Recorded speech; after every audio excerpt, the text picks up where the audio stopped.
All right, guys, hello and welcome to BowHunterPlanet.com Battle of the Bows 2021. It has been a strange year, I think, for everybody, but the archery industry has seen some amazing sales this past year and in 2020. And what we have today is to go through a whole bunch of the new bows for 2021, and I got a really cool data slide for you guys to really break down the statistics and the numbers of each of those bows. It's going to be a lot of fun. Before we get started, I just want to say a special shout out to Dead Downwind and Tinks for sponsoring this video. And now, on to the show.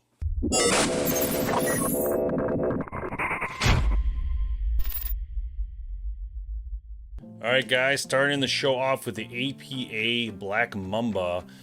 This bow here in the 31 and the 28, so they had two different sizes. But one of the cool parts about this bow and the APA system is the ability to have all these lockout features. You could just easily make this cam lock out, no problem. They got a toolkit built right on it.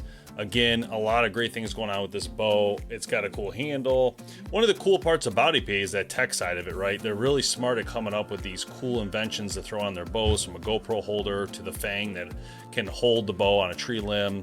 Also, as you can see in the design, it looks awesome this year. The new design looks so good, and you really can't say anything bad about the way this bow looks. One of the other cool features by APA is that they use a solid limb, and they don't use split limb like on other brands, so that's pretty unique.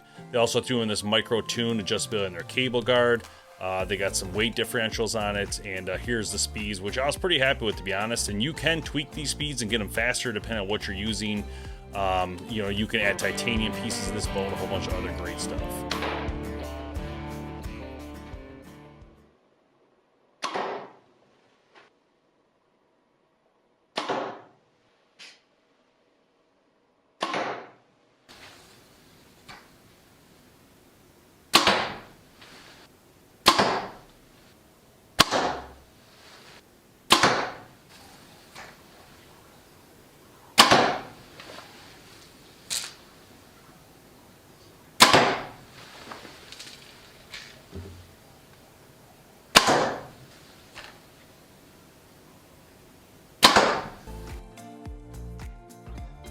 All right, moving on to the Bear Arch Redemption. Me and Kevin had a chance to check out this bow, and what people don't realize about Bear is they make a stunning bow.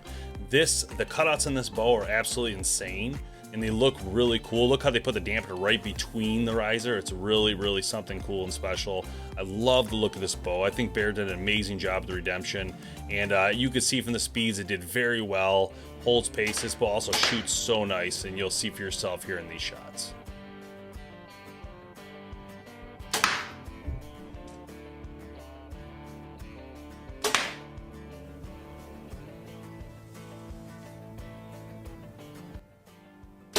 I also want to point out real quick that although Bear Archery always charges a little bit less for their bows, they're just as good, if not better, than some of the other bows that cost a lot more money. These bows are really fantastic bows.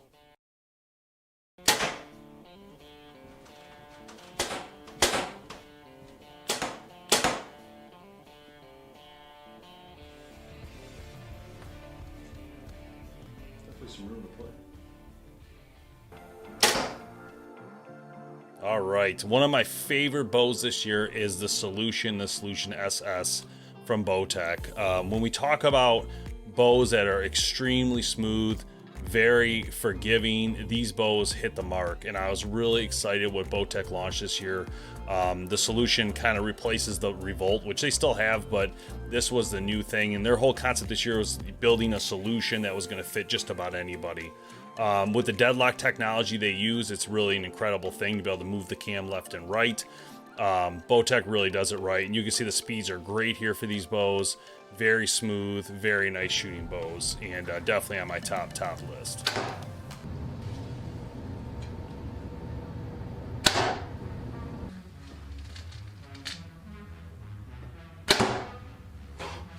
That's some good shooting, guys. No sight. Look at that. Would you look at that accuracy? No sight.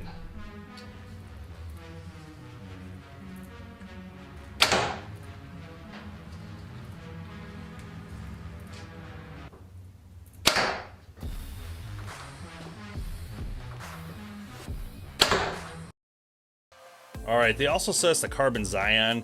This bow is around $749, so it's not as expensive as some of these others, but I did want to show it off because of its carbon and the price point of that carbon. It's an amazing looking bow.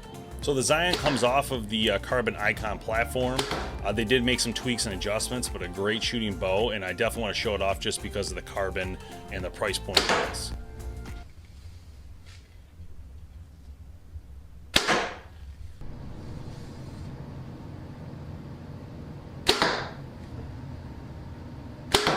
All right, the Encore from Elite. Look out. We knew this was coming, right? Elite is always producing an amazing bow, and the Encore is definitely nothing short of that. It is a great bow. It replaced the Cure, which was a great bow, but this Encore is awesome. You can adjust the riser to move over left and right slightly to help with that tuning and get your center shot. And it has, you know, beautiful inlays. The bow shoots great. It has a great back wall.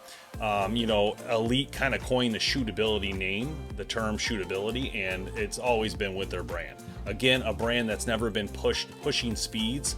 It's more about performance and relaxation when you're shooting, and they always hit that mark with their bows.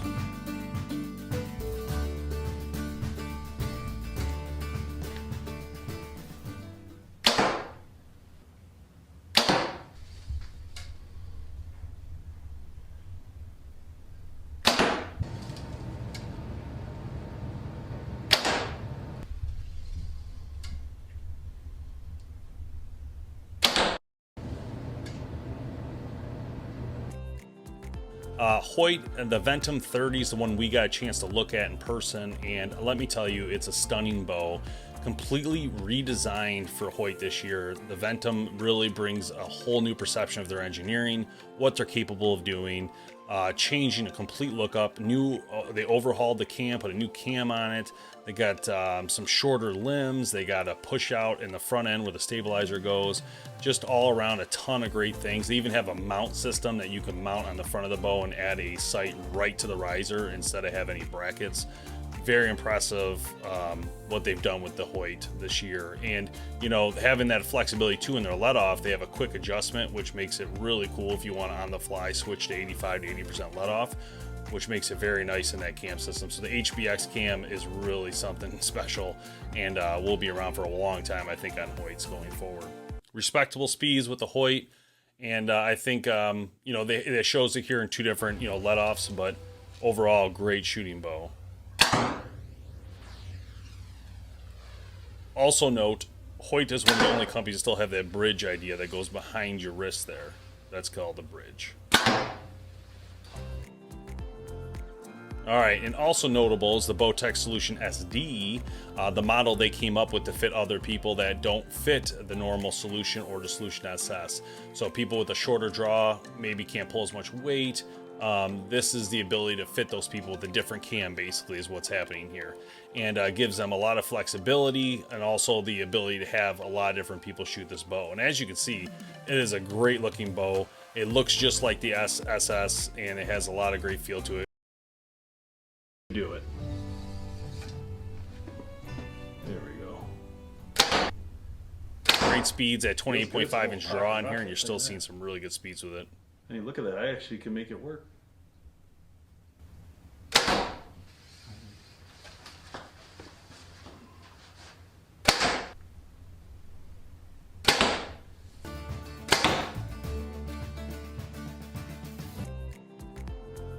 All right, the V3 series from Mathews, the 31 and the 28, we did both of them. Amazing shooting bows, definitely in my top three this year. Mathews did a great job with this bow. They came off the Hot VXR, which did very well for them, and this bow has a lot of the same things as that VXR, but there are some differences, and that's what kind of made this bow special, because it had its own uniqueness to it, is that cable rod there, how it comes downward, centering it to the bow, which is really cool. Good idea, something different you don't see every day. A lot of the other features are still pretty much the same, a lot of the bump outs, things like that. Again, you're never going to get a bad bow from Mathews, everybody knows that. So over the years, it's just a really great shooting bow, and over time, I think Mathews will always be remembered as one of the best shooting bows in the industry, for sure.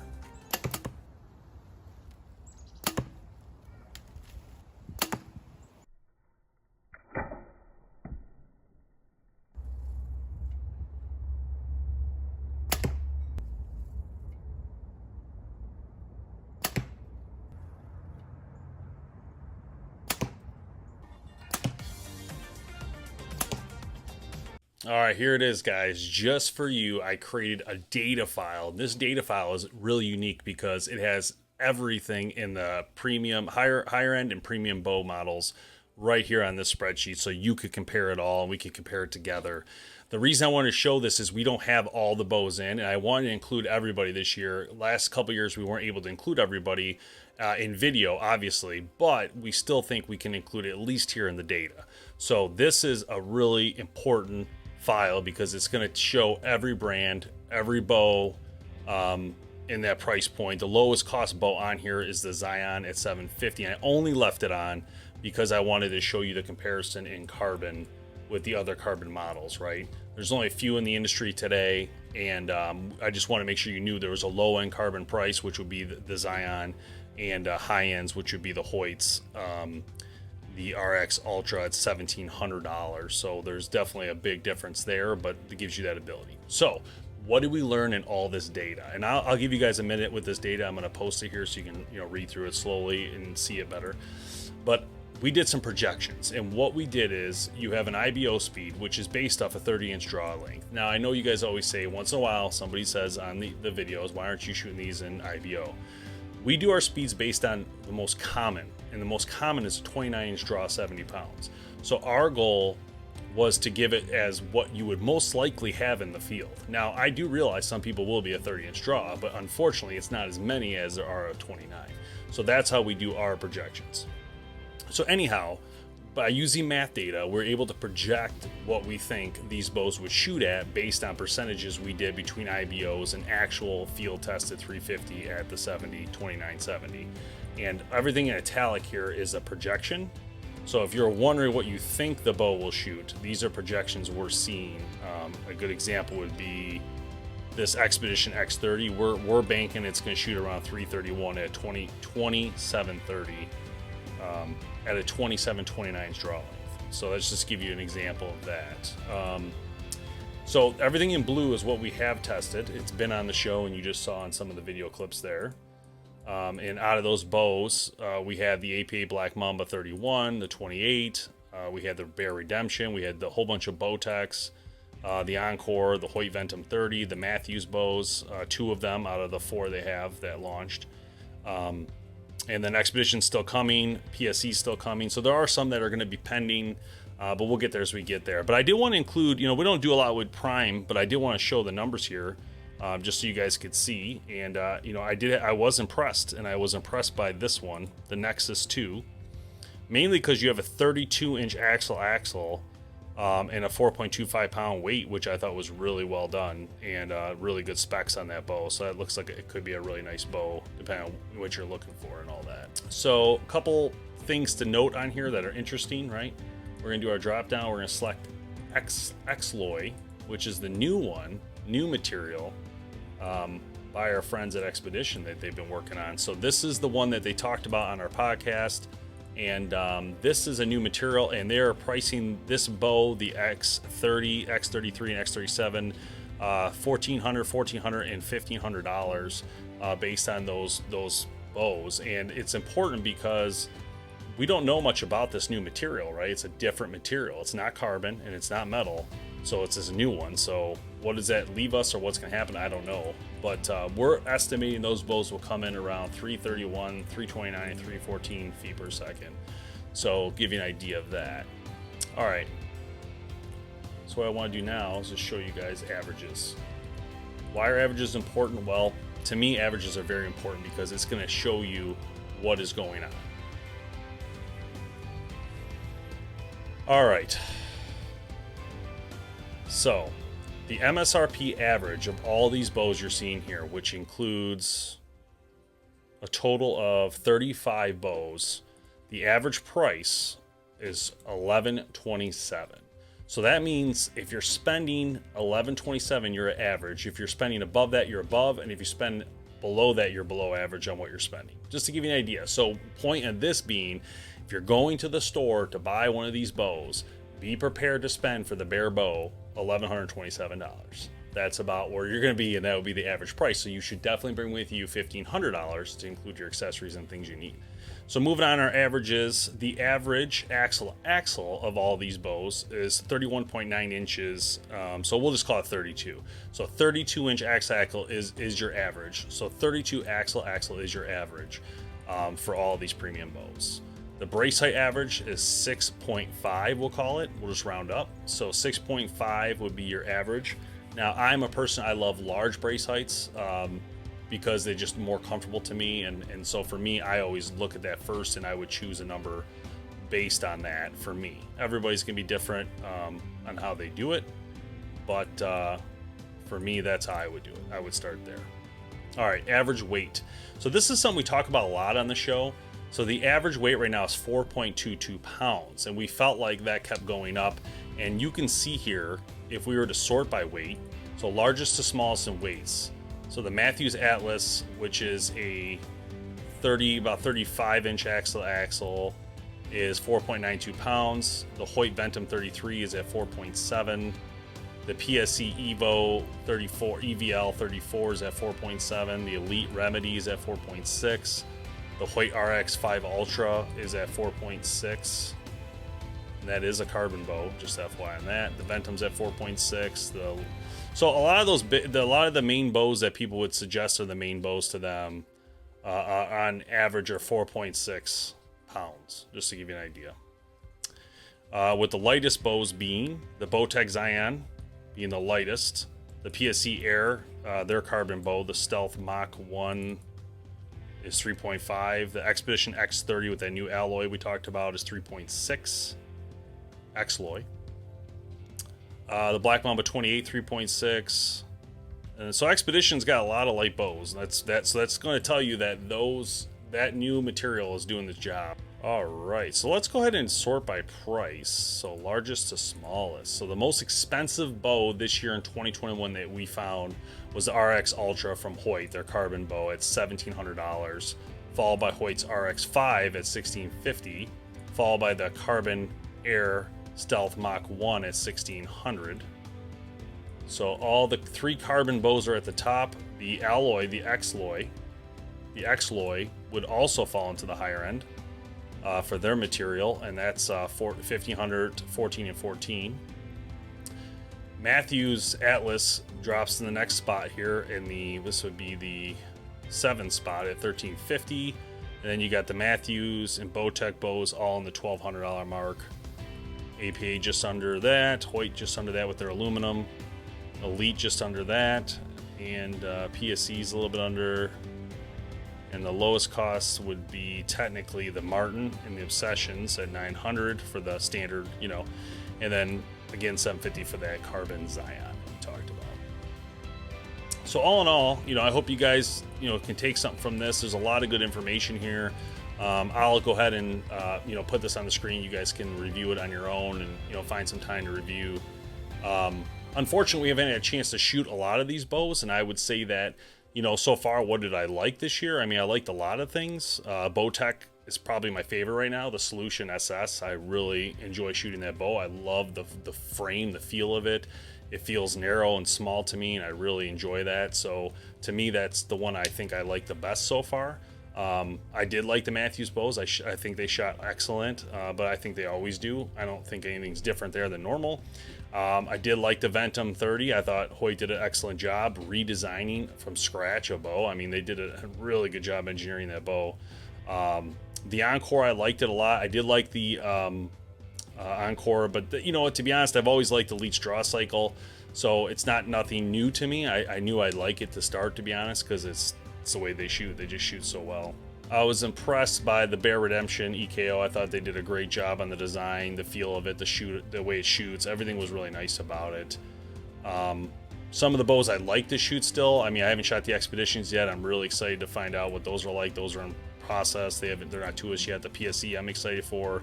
I don't think we'll end up with a Prime this year again, but I would have loved to get this one in stock here, because that bow I think would do really well. The specs really intrigue me, to be honest. I think they sound really good. Also, the Obsessions and the Martin, those bows haven't had a chance to shoot Obsession in a couple of years now, and Martin we haven't had in many years, so it'd be nice to get our hands on that as well. We have an Athens in process, so I haven't had a chance to shoot them. Athens has been around a long time, but they have new owners if you didn't know that. So they're going through the system. I did want to say a couple things on that. This list is getting smaller, guys, and I think that we have to, stop all this negative talk about any company in this industry, because to be honest, guys, these are the last of the brands, and this is it. After this, you don't have as many. So we have 12 total, including Darton, who's still around. They just didn't have a bow this year. They were just purchased by our friends at Black Eagle Arrows. So this is, pretty much who's still around, and these are the companies that are going to drive our heritage forward going forward. I mean, they're the only ones left, right? So very important that we support them and buy these bows from them, and try not to give them too much crap, to be honest, because they're doing their best. They're great people, I know, because I talk to all of them, and they do an excellent job at what they do. So keep that in mind. And we might be missing a couple little things in there for the lower end bows, the Quest line, right? There's some other ones, but that's just G5. So if I get rid of Prime, put G5, right, that would be what would be there anyway. Yeah, so that's it, guys. I hope you learned something today. And unfortunately, these are the companies that are gone now, which we know some for a while, but Parker was the latest. Them and Pearson are gone now. So those are the ones that are gone. Darton was yellow because they weren't putting anything new out until they were just acquired. So they have moved on now. So that's good in a positive way. So, yeah, that's it, guys. 2021 Battle of the Bows. Everything's in front of you here. You feel free to look through it and make a decision on what you like. I think it's interesting. There's tons of draw length options for you depending on what you need. This might be a good indicator. If you're a 31, you can definitely sort by 31s and know what you can shoot and what you can't. All of our testing is right here for our speeds that you can find all on our videos. If you want to watch them, you can go onto our YouTube and watch those videos. But all the data is here, and I'll save this as a PDF and put it as a downloadable file so you guys can check it out when you get time. So thanks for watching BowHunterPlanet. We hope you enjoyed the Battle of the Bows 2021. A lot more to still come this year, guys. It's going to be awesome. We'll see you soon.